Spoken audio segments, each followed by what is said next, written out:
The night was wrapped in shadows, the city a desolate landscape devoid of life.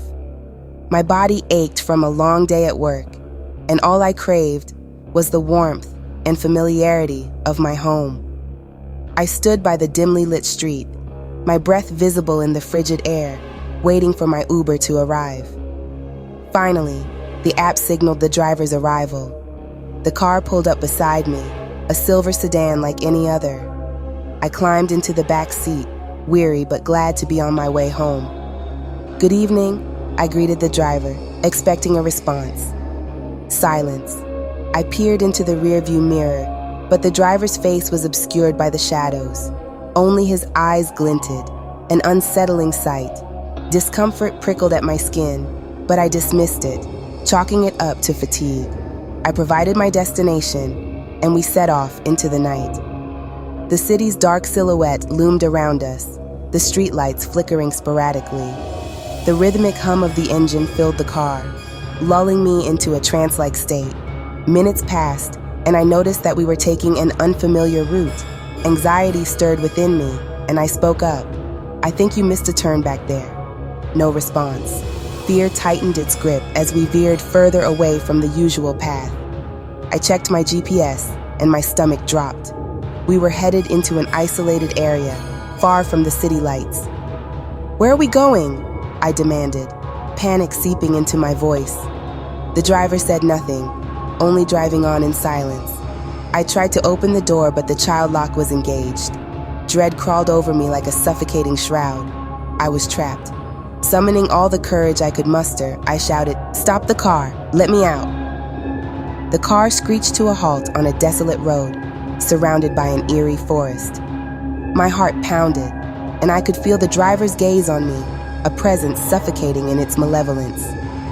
"Get out," the driver finally said, his voice a haunting monotone. I opened the door, stumbling out onto the desolate road.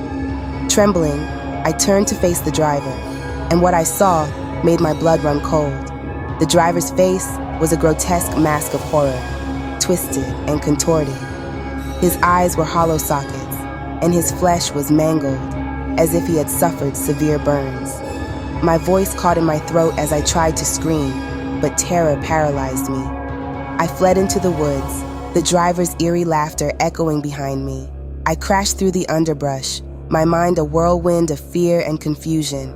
It felt like an eternity until I stumbled upon an old, abandoned cabin where I barricaded myself in, waiting for dawn.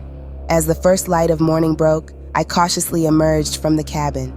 I was far from civilization, lost and disoriented. I wandered until I found a road, flagging down a passing car. The driver, a kind woman, took me to safety and offered to call the police. Hours later, the authorities arrived at the cabin, but there was no trace of the horrifying Uber driver. They assured me they would investigate further and left me in the care of a friend.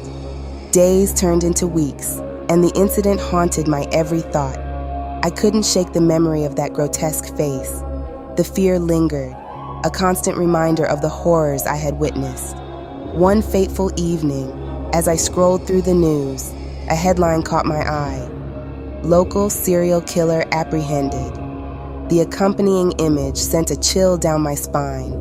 It was the same face, the same hollow eyes, the same mangled flesh. The Uber driver was the infamous serial killer who had terrorized the city for years.